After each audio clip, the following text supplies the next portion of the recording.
Hi everyone, welcome for another extraordinarily authentic interviews. Alright. So as you can see, the setup is a bit different because it so happens that I'm in London and Sam as well.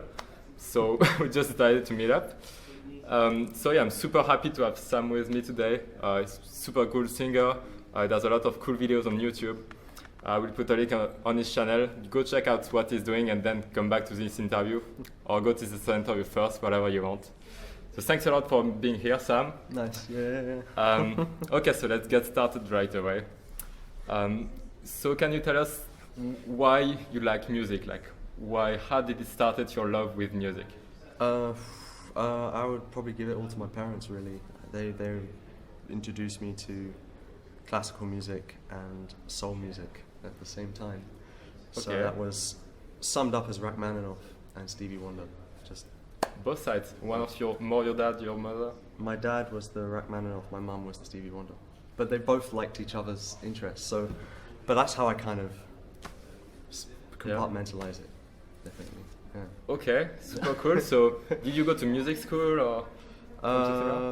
I had piano lessons when I was like 8 years old, and that was a good foundation. And then I did things like Saturday Centre, which are events run in London for kids that want to, push music. Okay. Yeah. So you never go to music school to have a degree in music? Yes. So later on, after about secondary school, I went to Brit School, which was Okay. the funded, government-funded place for young musical talent, which was a real awesome experience. Yeah. Really Yeah. good Was it experience. interesting? What was the main aspect? The main benefits you got from it? Just being around other people, like-minded people, musicians, all of them. Yeah. Okay. And they also had other compartments like theatre, dance, tech, studio stuff. So it was really cool to meet so many different kinds of creative people. Okay. So are you Yeah. still in contact with some of the people you met there? Yes, a few. Very nice. Okay, so it was useful. Yeah, definitely. Very cool. Yeah. What did you study specifically? Music. So just music. just straight music. Yeah. Okay. Is it your degree is just called music something? Music production, music something? No, it was very broad. Okay. Very broad. And even when going into university, it was still very broad. I was fortunate to be able to be very close to a university called Goldsmiths that has a popular music degree, which is an interesting title, but actually the course was really fun and really engaging. So it was a good way to power Very my nice. 20s. Yeah. Okay. So Yeah. from what you're telling me, I guess you studied a lot on yourself, by yourself, actually trying out things. Is that right? Yeah, I mean, for me, I guess the more jazzier kind of stuff was very homegrown, where I was shown a Take 6 song by one of my teachers in my secondary school, and it never really hit me until I think about a couple of years later, where I was like, what was that song, And I was like, take 5, take 4, take that, take no, it's like you're just trying to find Yeah. this band. And then I finally, get to number 6, and I was like, but I didn't find, because it was Hark the Herald Angels Sing, I didn't find that, but I found Spread Love, I think, and I was just like, yes, So, yeah, I was just like, I have to Okay. transcribe this, Yeah. And for whatever reason, I was able to block out any previous opinions or understanding of music and just hear what I need. I don't know. Yeah. It's very hard to look back and explain it. Interesting. But Yeah. So what was your main instrument back in the days? drummer. Really? I'm not kidding. That's so funny. And then I moved to guitar, and then Guitar? from guitar I was like, I want to push vocals. But the multi-tracking thing was kind of sitting underneath as Okay. I was drumming, as I was playing guitar, and stuff like that. Wow. Okay, I wasn't expecting that. That's so cool. Yeah, I remember in your video, everybody wants to be a cat. You have Yeah. a cool drummer part. I Mhm. remember this part is very, very good. So now I know where it comes from. That's yeah, good. Yeah. Yeah, it's a little nod to the past. Okay, interesting. So, from what I've seen, you started your YouTube channel 10 years ago. So, Yeah. how is the timing relating to your university time? Was it when you were finished with your degree? You started it? Was it before? No, actually, I started it when I was in secondary school. So, like, yeah. Okay. So, Very nice. I guess the part of the story that I missed out is before I discovered Take 6, I was interested in barbershop, and I would try and do the tags and sing off the tags and transcribe all the mainly tags and a couple of charts. But yeah, that was Okay. my previous. Very cool. Yeah. So the first video you did, what was the purpose of this video? The first video I ever did was probably a tag. It might have been, I don't remember because I deleted them. Okay. Really? Also, your the first video we can find on YouTube is not your first one. You No, had some no, before. it's about 2 years in. Oh, okay. So that's why. Very funny. But did you have some people watching already and actually commenting? Yes. Honestly, I know this is going to sound really strange, but I didn't really have a good voice, so I got a lot of people telling me I was rubbish. And Okay, so was it a motivation to actually carry on and work on your voice and actually improve? yeah, pretty much. I think it was like Okay. one of these things where it's like, in my head I was like, oh, I'm so great, and then it's like, okay, maybe I'm not so great. But then like, I don't know. I guess at a young age I had quite a strong ability to see criticism, even though it might be an insult. Like, still look for the truth in it, and then see if there's any truth in the, and then use it to my advantage, and then get better. Yeah. Wow, okay. That's very nice. So, let's say when you started doing those kind of videos, it was like once a month, not really regular. So, Yeah. were you working on something on the side, like apart from your studies, some personal projects? I think at that time I was in. Yeah, I think I was in like a rock band as a drummer. Okay, so still drumming. Okay. Still drumming And when I wha- started with the barbershop stuff. So, Why no videos on drumming? In the start. do you know what there was? I have to admit there was when I was like about 12, 13.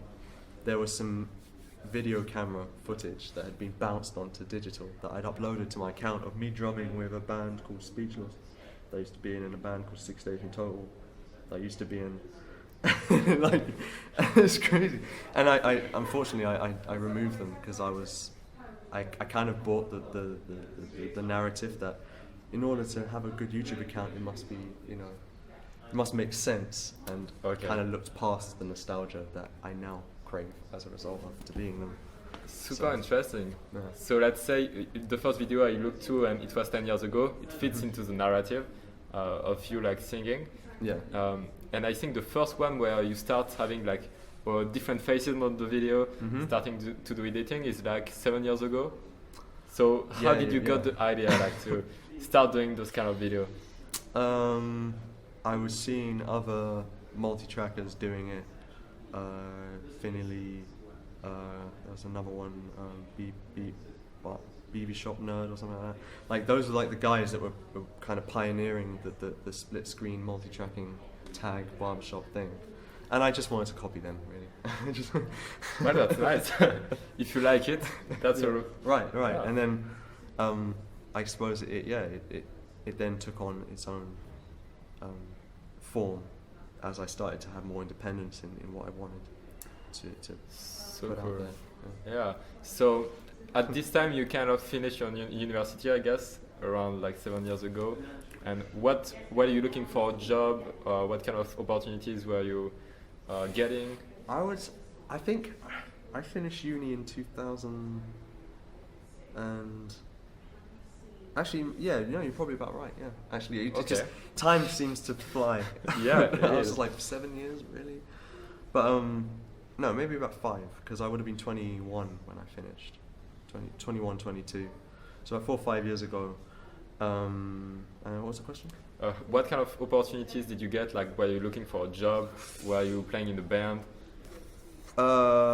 In terms of just getting jobs, like I was just really lazy. I was just really, I just couldn't be bothered. Okay. And I just kind of, because before I went to uni, I went to another uni in Sussex prior, dropped out because I was really unhappy, and then just had a year of bumming about because I had no money because I paid my loan straight away. I just wanted to imagine that didn't happen. You know, it's one of those kind of situations. Okay, so what happened? Yeah. I don't know. I just picked the wrong course. It was the residential area in the uni was really depressing, and I was just really unhappy. I just really couldn't handle it. So I just left. Yeah, at least you dropped out early. Yeah. It's very nice. And then had a year of bumming around, and then rejoined Goldsmiths, and that's when the cogs started turning. Because at the same time I joined Goldsmiths, I got in touch with a guy called James Rose, who was also London-based, who's a cappella YouTuber, is in Accent as well, and we became really good friends at the beginning of the year of my Goldsmiths year, and simultaneously while doing a popular music degree, I was also really in with the Guildhall. So like around here as well, in Guildhall, like getting really in with the Guildhall crowd, making lots of friends with them, and also being in this group called Vibe, singing jazz a cappella. So it was kind of like, for a while it was just like, and it was like two simultaneous worlds that I had to negotiate. And then once I left uni, I think actually I left Vibe. I think Vibe split up at the time. So it was like those two worlds just went like that. But then, you know, I still stay in touch with James. We did some more a cappella stuff. But then I more in tune with this interview. Like, I went back to just doing more stuff solo, going back to the studio, going back to, you know, recording, you know, doing more YouTube stuff, do more production stuff. Okay, so that's interesting. So you did a lot of different stuff. Let's say you tried a lot of things. So what you really liked, was it doing videos on yourself? Was it like the thing you loved the most? Yes, just doing it myself, singing all the parts myself. I know it sounds really selfish, but I just really like, I really like singing all the parts. I suppose in the early days it kind of came out of being frustrated because I couldn't find, up until I had like my first experience meeting James and like joining Vibe, and then meeting other associates, a cappella jazz associates around that, I just didn't have anyone to really bounce off of. So I just became very like lone wolf in terms of like, well, I need to increase my range, I need to be able to sing through my mix, I need to be able to do all these things so I can do it myself, so I can prove to the world that I was in at the time, I could prove to the world that this was legit, this was a thing, I could make money, I could do this full time. Okay, so at what point did you start thinking, actually I can make a living out of YouTube maybe? It never really was a thing that I kind of grew into. It was just having that viral video of I Need Thee that kind of just went, and it kind of it took me by surprise initially, but you know, I'm very grateful for the exposure that I had, because then I was able to turn what was a hobby into a career, pretty much. The viral video, was it the one on the Lion King? I think it has like 5 million views. That was the second one. That was the second one that went viral. Which again, I consider myself very lucky, because like I didn't plan for it. You know, I was straying away from hymns and religious music at the time, and looking more into like just like other kind of things that inspired me, particularly in my childhood. And one of them was Disney. The others were kind of more like songs that I grew up with, or songs that I really liked over my life. And yeah, I just happened to do Circle of Life, and it just, again, it went viral, and I wasn't expecting it, and I freaked out, and, you know, and then tried to, you know, make something of it in the best way I could, knowing that this was probably going to be a one-off, which it kind of was. But some of the other videos that are Disney related also did have their own success, which I'm appreciative of course.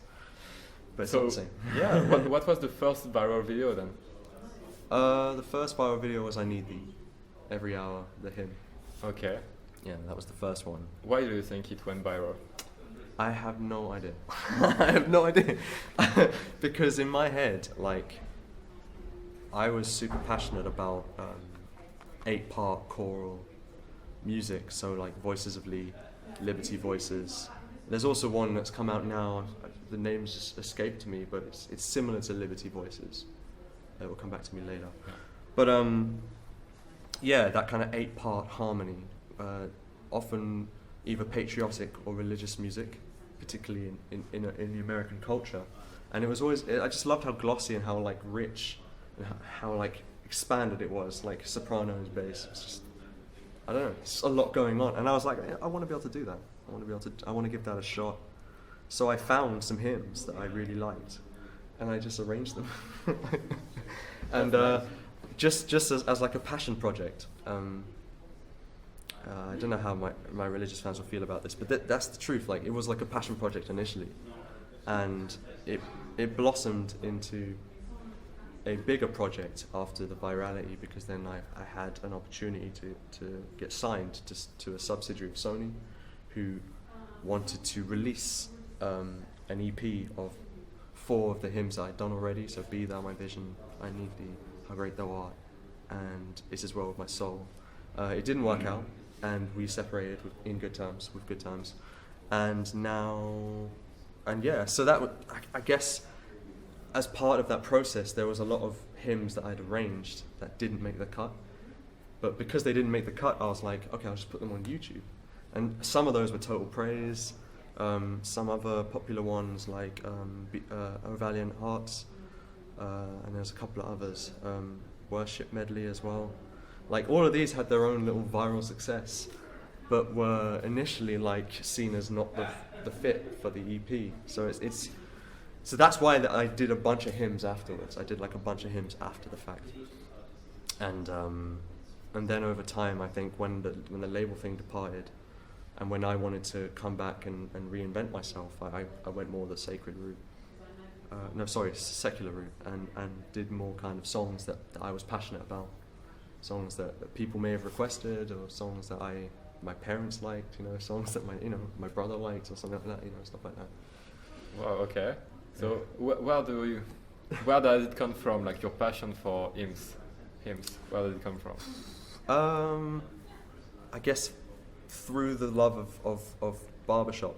A lot of the barbershop quartets, 4 Voices is a great example. Like, they're attached to Liberty University, which is a religious university, and they were also attached to the choir that associated the 4 Voices called Voices of Liberty. And that's how I then discovered them, and then I was like, man, this sounds amazing. This is like so uplifting. I want to be able to arrange like that, and I want to be able to do that music.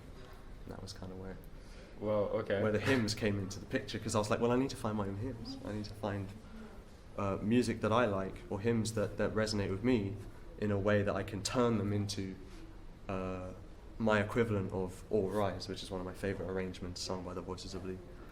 So yeah, it was... Wow, okay.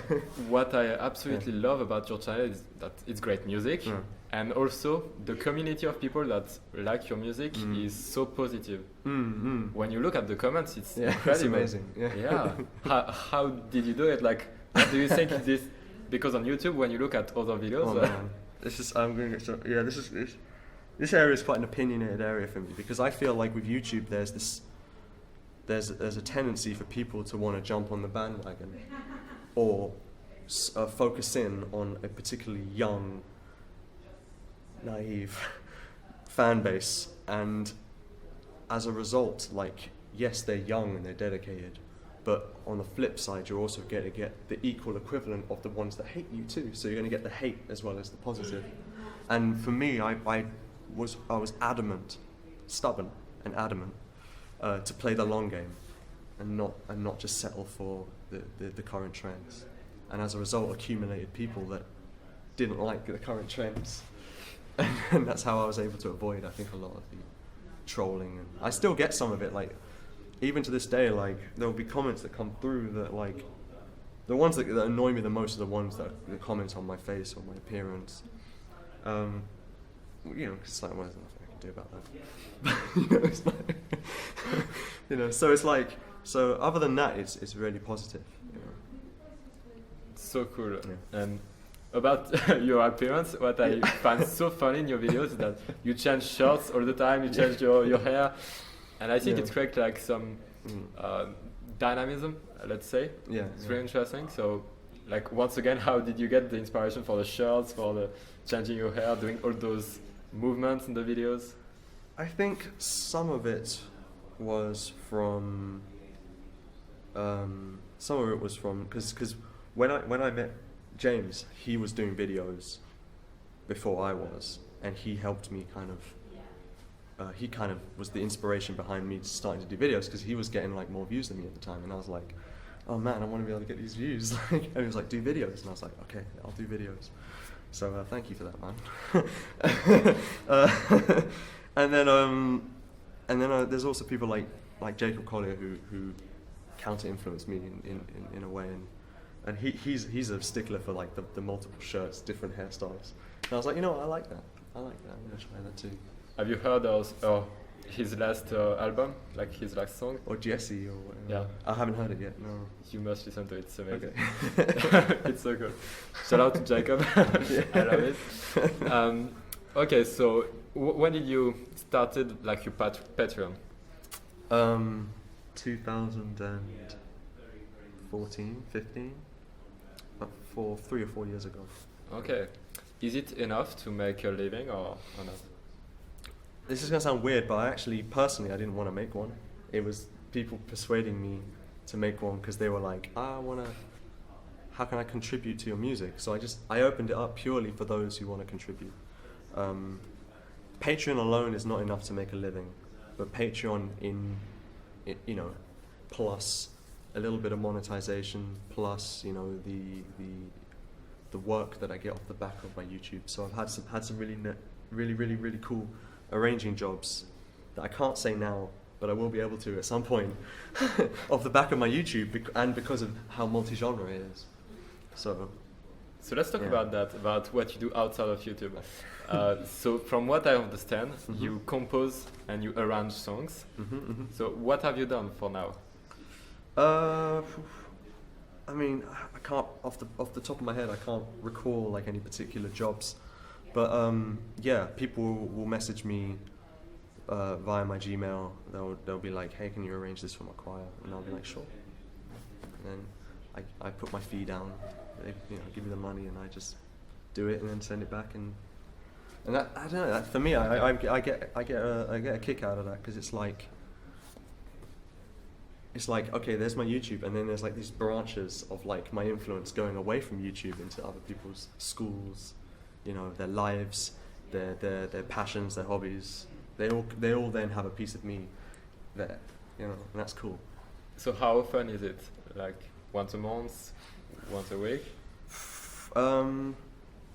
That's a tricky one. It's very irregular. It could be anywhere from like once every 2 months to like 5 every 2 months. Like, okay. So yeah, it fluctuates. Super interesting. So, what do you like the most? Is it like composing, arranging, or actually performing? Ooh, I think composing, arranging, for sure. Yeah. Wow. Okay. So that's maybe why you like sometimes to do some featuring with other friends and compose for them. Yes. So what I'm really interested in is how long do you take to make a video? How long does it take you? The video alone is probably about a month. Yeah. Wow. Yeah. That's crazy, man. What's the process like? How do you start? What are the steps next to produce this huge project? It starts with like a storyboard, a rough storyboard of like when the scene's gonna change.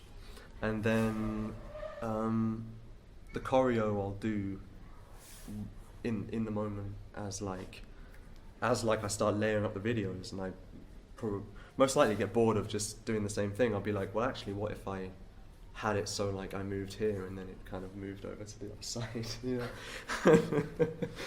Okay. And yeah, so it's like, yeah, that's my process really. A lot of it is in the moment. There is a storyboarding. I graph out the patterns of the frames, or if I want to make like a recent one I did with Triforce Films, You Can Fly. I made a moon out of the videos. So I had to plan it, obviously. I had to plan like which video, how many videos do I have to sing in, and then how many do I have to like take screenshots of like the white squares and then place them around so it's become circular. Because after a certain point, there's actually no point in doing videos because it's so small and it's actually just art at that point. It's just like making. That sounds like so much work. Honestly, it's it so impressive. Like one of your recent video, which is about Sonic, at the end, there is like a little Sonic that moves with videos of you. How long did it take to make this? It's insane. For me that was just like very, very strict planning. So I found a template online of an animation that was three pages, so it had 3 different movements, and then I traced them with like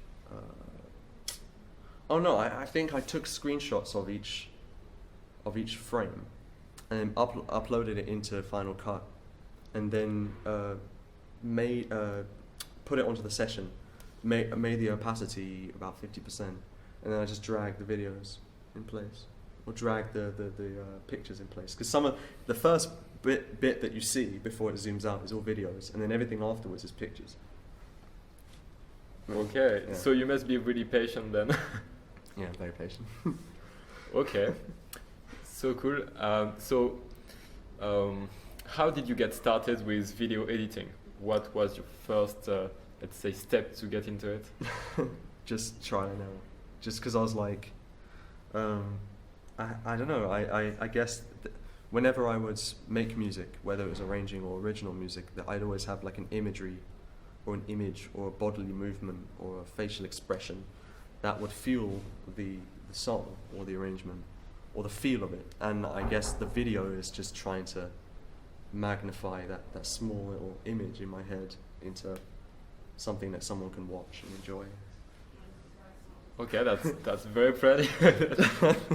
Okay, but now, like I guess, because you did it a lot, it's way easier and way faster now to do it. So maybe that's why you do more complicated stuff. Yes, it's very quick for me. It's like, I just zone out and it's done, really.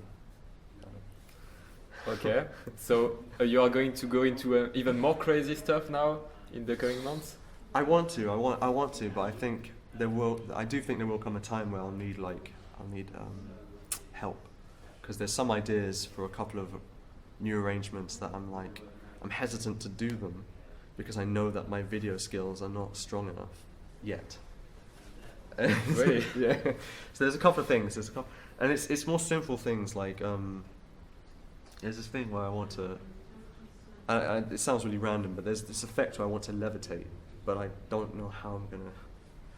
Unless I CGI it, I'm not really sure how to. Or compose 2 different videos in one, or if someone has like strings on a ceiling and pull me up and then CGI, because this is how they do it in the movies. They have strings and then they CGI out the strings, and I was like, well, okay, so that's how they jump from like A to Z. So, so it's like, so in my head I'm like, okay, I'm not really sure how to do those effects, even though it may seem less work and even simpler. The actual preparation, like I can't put a pulley in my ceiling, it's not even my house, it's like, so it's that's not an option, so yeah. Okay, well, if you have some tips, put them in the comments. Yeah. Wow, okay, so that's a nice project. Yeah. So let's talk about the future of your YouTube channel. Where do you want to go? Do you have plans, like some type of, let's say, songs you want to get into that you have not done before, some new things? I think I would like to do more original music. I think I've told quite a few people that are close to me this a million times. I want to do more original music. That's still ongoing. I do want to do more original songs. I would like to maybe strip back. I do strip back to the 8-part stuff that I used to do a little bit more. Like I do really enjoy just singing a song and putting an arrangement and having a really simple video. Like I enjoy that equally as much as I enjoy like the complicated kind of like Aristocats kind of stuff. But I don't know. I suppose that's it really. I don't really have any long-term goal. It's the YouTube thing has always been like a place where I can just do what I want, and I guess in a world where it's very difficult to do what you want, it's like, well, this is the space I can do it, and I don't want to lose that part of it. Oh, that's nice. So you found what you truly want and what you truly like to do. Mm-hmm. That's very nice. That's very hard for a lot of people. So at what point did you say to yourself, okay, I know that's what I like, that's what I want. I'm super confident that I'm going to do this because I love it. Mm-hmm. When did you have these thoughts? Like at what point? I don't know. I think after a while, when you look back and you're like, well, I've been pursuing a very similar goal. I've had this vision in my head of wanting to be able to do this thing that I do on YouTube for so long. Like the only reason why it would keep fueling me to do more and more weird, crazy long hours the only way I can do those long hours is if I want to, if I love it. So it's like, yeah. That's true. Okay. So from what you've told me, you started with drumming, then guitar, then singing. Yes. Right. And so, what was your first? Let's say, how did you learn singing? Did you have any courses or all by yourself? Self-taught, man. I mean, primarily. And it has its pros and cons because I started learning to sing through harmonizing, which meant that I picked up like an array of ridiculously bad habits in terms of straining and being like, okay, so if I like strain, I can sing it in tune, so I'll just keep straining. So it's like one of these stupid little habits that you acquire, that I acquired during multi-tracking, and a few other trackers that I speak to often reflect on similar issues. It's like, well, because I learned to sing through harmonizing, I now have this weird like thing that I do where I like, it's like, so it's like that. So yeah, I mean, so I started that way, and then at some point I wanted to add an extra layer to my multi-tracks full songs because I wanted to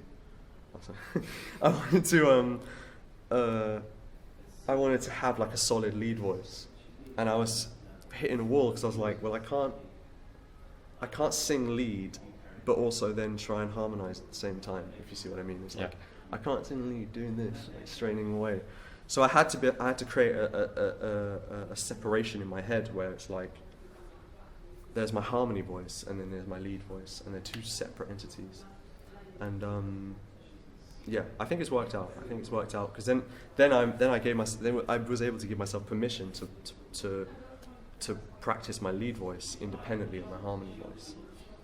And it's helpful. Helpful for getting into session work as well. If I want to get a little extra money, I can just bring my lead voice to those gigs. So, one of my best video, the video I like the most on your channel is where you talk about your range. Like super authentic. We see, okay, it's your home. You just show your range. Yeah. And I just love it. And your range is actually quite insane. So how did you go about it? Like, did you specifically work on low notes, high notes, or is it just that way, like, because? My mom's classically trained singer, so like I was always very in tune with, like, she was a soprano, so I was like, there was a part of me that I guess wanted to emulate that sound as a kid, and then then my voice broke. And then it was like, okay, so now I have these two separate things of like this sweet falsetto and this low, kind of grumbly teenage sounding bass voice or baritone voice or whatever. And then I suppose around, that's what it was. I had this music teacher who was, this sounds so weird, but he was depping for a science teacher, and he heard me and a friend doing like the glissando, like and like obviously as teenagers, like our breaks were like an octave. It was like bing, and it was all the way up there. Yeah. But he came up to us and he was like, I think he said to us, he was like, because he's a really good singer, and he said like, you got to find those middle notes, and he specifically said E, F sharp, and G, and it just stayed there in my head forever. Because I was like, okay, so I need to nail E, F sharp, and G. So I'd go home and be like, obviously I'd just be pulling up my chest voice and losing my voice. And then I think I saw a video, I think it might have been a singing success video now that I'm in the zone and I'm thinking about it. And I think the guy was doing lip rolls.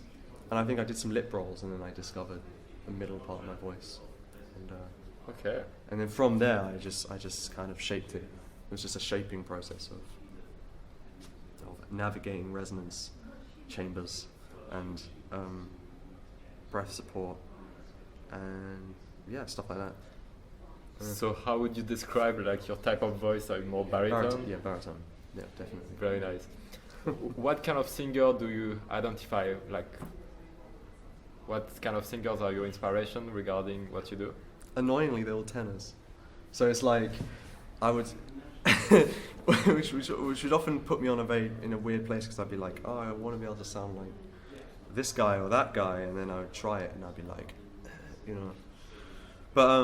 But then again, it's like, I couldn't point out one person. There's so many, but that's just one of the strands. The strands that of the singers that I was often into was that they often had high tessitoric voices, which I think then fed back into the cycle of wanting to increase my range, because I was like, well, I want to be able to hit C5. I want to be able to, whistle. I want to be able to do all these things, because then I can take it back and add it to the multi-tracks and increase the amount of range that I can work with without having to pitch shift. So can you whistle, actually? No, I can do the next best thing, which is the flageolet. So it's like the bit above head voice. Oh, that's cool. Yeah. And how low can you go? Because I think I remember in your video, you say like sometimes you pitch shift one octave when it's really too low. Yes, that's very true. After about an E flat 2, I made a mistake of saying E flat 1 one time, which is actually, if I had an E flat 1, I'd have no problem. But E flat 2, anything below that is pitch shifted, just because I may be able to hit the note, but then there's no fundamental pitch. It's all just fry. It's just like, it's useless in a mix. So I have another question in mind about just one of your video. Let's say, is it how do you plan every detail in all your videos? Because every frame must be thought in advance. Like if you want to have the movements in mind, sometimes you point out to one direction and everything goes in that direction. This is super cool, but it must be super hard to plan. Like, how do you think about all this before? Some of it is just spontaneous, like luck, and some of it it's just like you just got to really like think about it really hard, and then sleep on it, wake up the next morning. That's what I need to do. So yeah. Okay. Very, very, very hard to explain the video process, like in its intricacy, because there's so much that I don't think about until the moment hits me, and then it's like, oh right, that's what I need to do. Okay. You mentioned some piano courses at one point. Did you take some piano courses? Oh yeah, sorry, I did piano lessons when I was like 8. 8, okay. Yeah. So it was just a little bit, and then you transferred to drumming. Okay, so I'm kind of interested on why drumming. Why drumming? I was really into rhythm as a kid as well. And the reason why my parents put me on piano is because they were like, okay, Sam's good with rhythm. Well, piano has rhythm and harmony, so two birds with one stone. So I totally respect and thank them for that, because it's been very useful. But yeah, drumming, I just got really into metal. You know? I got really into metal music. I got really, and I just wanted to be able to do all the crazy, you know, pop punk stuff. And those are my bands in the beginning, which is songs where I could smash the crap out of the drums. Do you still do it? No. Okay. Yeah, it's funny enough, my brother now plays drums, so he kind of was inspired by me, but he's now pursuing drums as like his first instrument, and he's like amazing. Like he's surpassed me in every regard. So it's like, so yeah, I'm very, you know, I'm pleased about that, because it's like, okay, you know, I'm glad I was an influence to that journey. However, drumming wasn't the final destination for me. I thought guitar was, but then for me it's the voice, definitely. Like, because of the flexibility. I mean, if I want drums, I can use my voice. If I want guitar, I can create it in, you know, solfeggio or whatever DAW that I'm using. So yeah. Something that I found really interesting in the first video I watched of you, which was the Aristocats, is that you play a bunch of instruments in this one.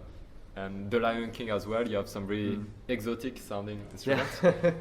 So, did you have already the instrument with you? Did you buy them specifically for this purpose, or how did you get the idea? Yeah, I borrowed the kalimba thing from James. Yeah, I don't own one.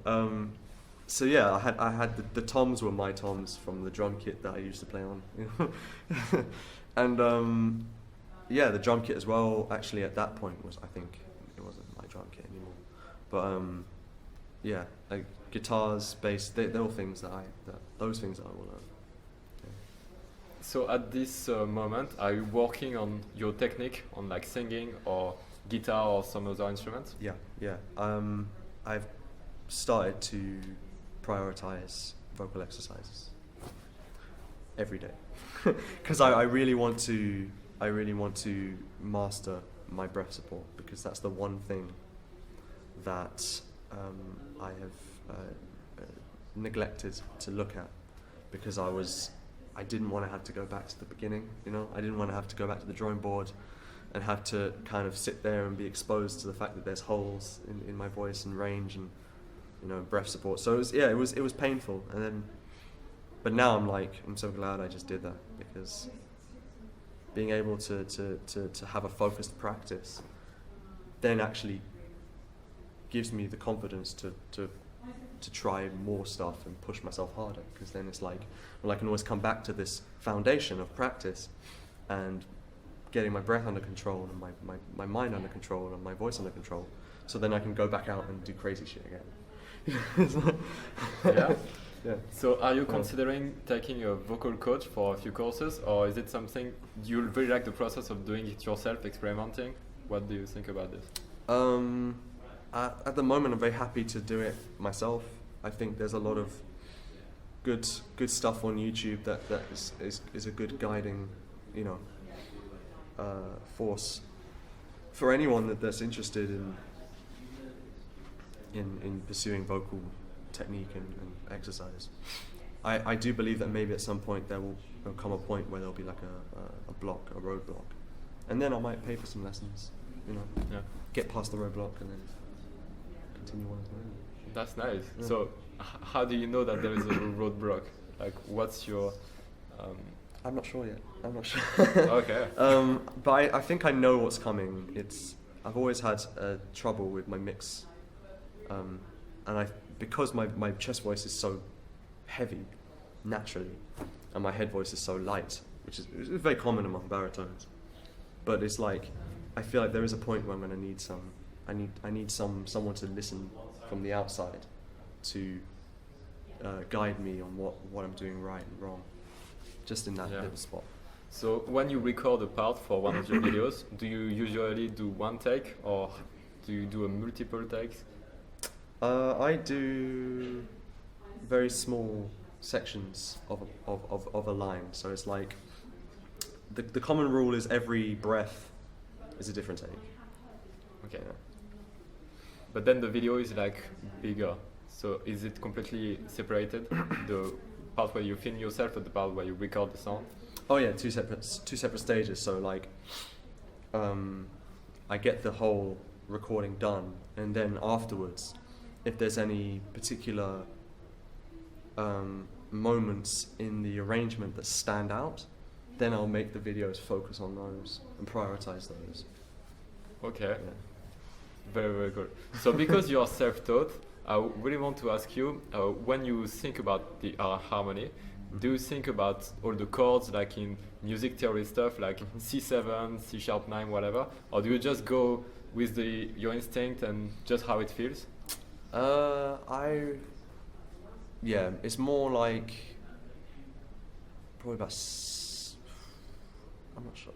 It's a tricky one because I think it's just with the transcribing, I built up a repertoire of chords, and I also, as well as transcribing a lot of barbershop and Take 6, I also transcribed a lot of Eric Whitacre, and Okay. I basically combined all three of those things, and that's where the sound comes from. Okay, yeah, Yeah. so that's very complicated to explain, I guess. Wow, Yeah. okay. Because I don't know when I'm thinking like Eric Whitacre, or when I'm thinking like Mark Kibble, or when I'm thinking like Aaron Dale, or whatever, or yeah, I think that's what his name is. Yeah, I don't know if he arranges. I think so. Okay. Yeah. And Yeah. right now I'm thinking about a part Yeah. in one of your songs, Pocahontas, I guess, Mhm. at the end, Mhm. where you do this crazy run. Do you remember? Yeah. Can you, like, how did you get this crazy run? Like, is it because of the chords under it? Was it just in the moment you come up with this one? I wrote it down first, so it was Yeah. like a planned riff, and then I just broke it into sections. So there's like you can pay, that's one, that's two, and then the next one is the next one. Okay, so, So on, is so the on. does the riff come first or the chords come first? In that instance, the riff came first, I think. I think the riff came first that time, but usually, if it's I don't know. Yeah, in that instance, the riff came first. But like in melodies in general, I usually harmonize the melody, and I always prioritize the melody first, and then if I want to purposefully deviate and really create a lot of tension, then I'll do so. Wow, okay. do you have a limit of the number of voices you do? Like, not to record 50 different parts in the song, or you just do whatever? I try. When I start arrangements now, I don't have a number in mind. I'll let the arrangement kind of dictate how many voices. I'll usually go back and count. I'll be like, okay, so at this point there's like a split of 5 in the treble clef, and there's a split of 5 in the bass clef. So that's 10 in total. So, yeah. Okay. Do you plan to do some featurings with like some famous artists or cool singers that you never had the occasion to do, but maybe we could? Yeah, I'd like to. Okay. I'd like to work with some people. I just need to call them up or send them an email. Does it take more time to do a featuring than a normal video where it's only you? Oh, sorry, what was that? Does it take more time to actually do a video where there is someone else involved rather than only you? It depends. If they have like a really nail video setup and miking setup, then it's really easy. If for whatever reason there's some distortion in the video, or their vocal takes, maybe there's a bit of room noise or any kind of like interference or anything like that, then like I'll have to put more work into sorting out those little things. But it's, to me, like, I suppose for me it's never really first priority, like those kind of things. If I really like the performance and I really like the take, the vocal take, then I will put the effort in to make it work because it sounds so good. You know, it's like Yeah. it's one of those things. Okay. My question actually comes from watching your videos like on Spain, on summertime, because there is a lot of people involved, and just feel like it's so complicated to coordinate every part and like say, oh, you're going to do that, and you're going to do this effect. Like, Yeah, I actually sent, because with Spain's a good example, because with Accent, who are majority not in this country, I sent them time codes and then arrows of where to look for each different section, and then that was how I got them to move in the way that I wanted to, and then all the other participants, Jax Richardson, who was doing the guitar, my brother who was doing the drums, and was there anyone else? I feel really bad if I forgot anyone, but yeah, all the other participants were London based, so I was just like, come to my house. Yeah. Okay, yeah, so that's easier. Yeah. Interesting. I want to talk about a bit about your gigs, the bands you were in. Are you in any bands at the moment? No, I do some session work with some a cappella groups, beatbox. I do depth for Accent, I guess, as an answer. I have done in the past. I do some session stuff, and I'll play gigs with friends, and I used to do some stuff with my family as well. So it's like, yeah, there's no official band that I'm in at this point. It's very much solo. Okay. What was your best experience with a band? Oh man, I don't know. This is probably gonna be a weird answer, but like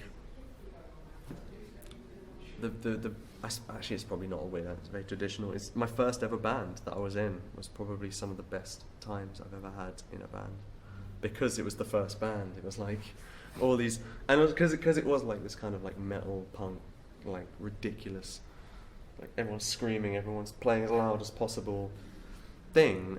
It was just such a great way to vent the teenage energy, you know, just smash the drums. Yeah. So yeah, I miss those days. Yeah. So you don't want to try it again anytime? Sorry, are we good? No. Where did you take that table from? Oh, we just took it from here. From here. We'll return it when we're done. No, I don't know whether you return it, but in the second place, you're supposed not to be in this room. Oh really? Oh. If you want to use it, you have to rent the room. Oh, okay. Okay. Sorry, Well, sorry. we didn't realize. So, and that one is arranged here for an occasion. Okay. We'll put it back. Yeah. Thank you. Can we stay here for now, or do you want us to leave? Well, to me, you can stay, but another person may come and ask you to move. Okay. If Okay. someone kicks us out, we'll just leave. Yeah. All right. Thank you. Thank you. Bye. Okay. Where are we? So.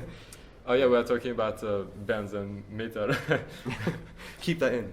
yeah, it's gonna be fun. Okay. Yeah.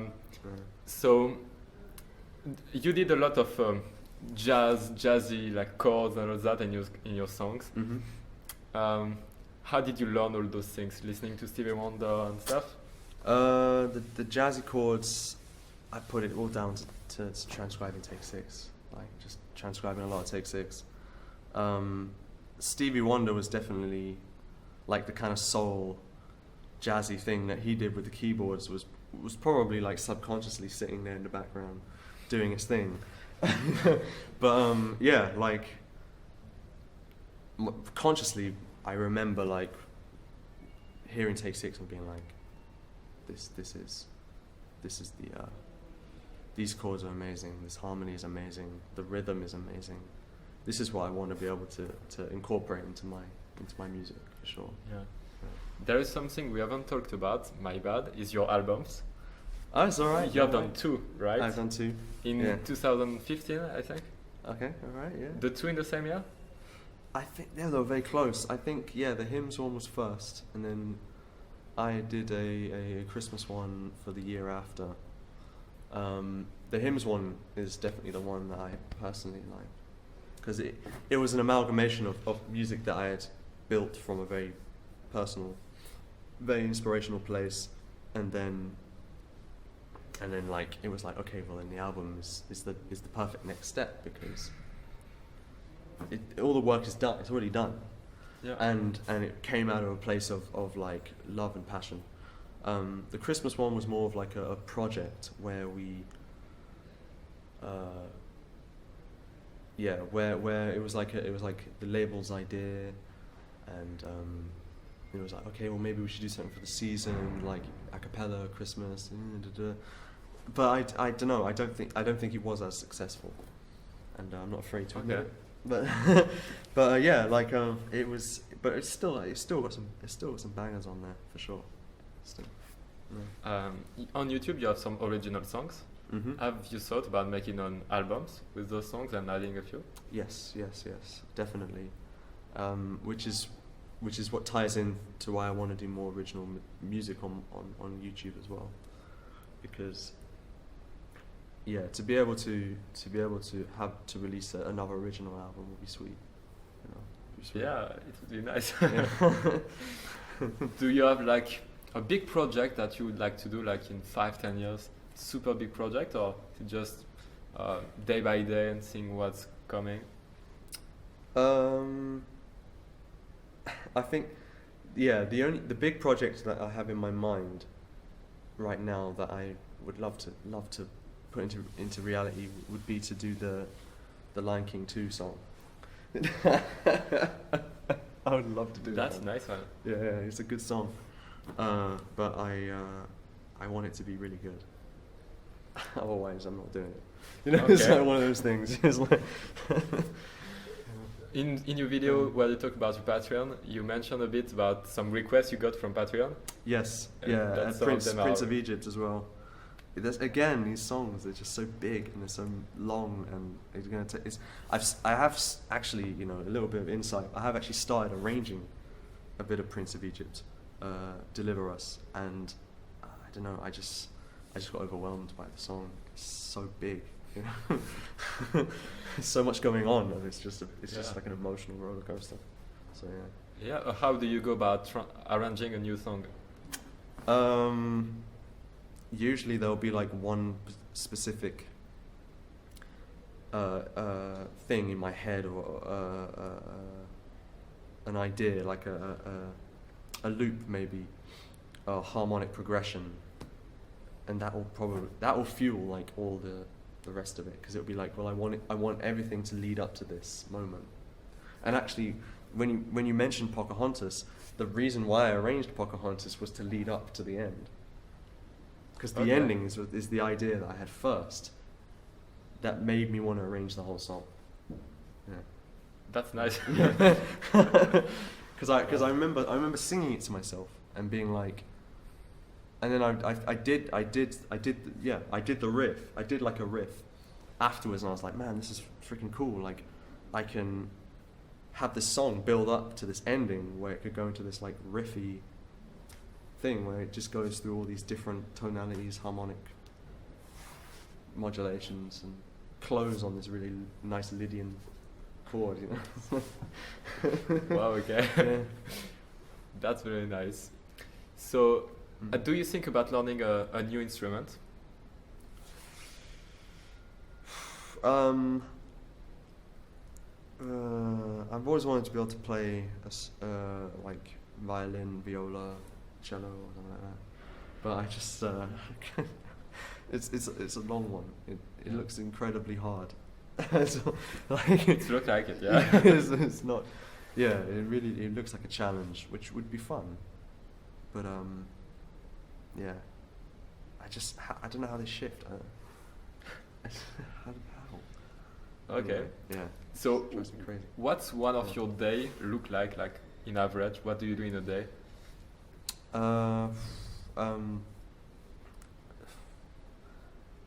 Just like arrange, make videos. I don't know. Like I like to run. I like to Oh, okay. you know go places. eat. Yeah, I don't know. I like watching a lot of YouTube videos. What kind? I don't know, like really weird stuff, like people who design like lasers and stuff like that. You know, like DIY YouTubers. Sometimes like philosophers,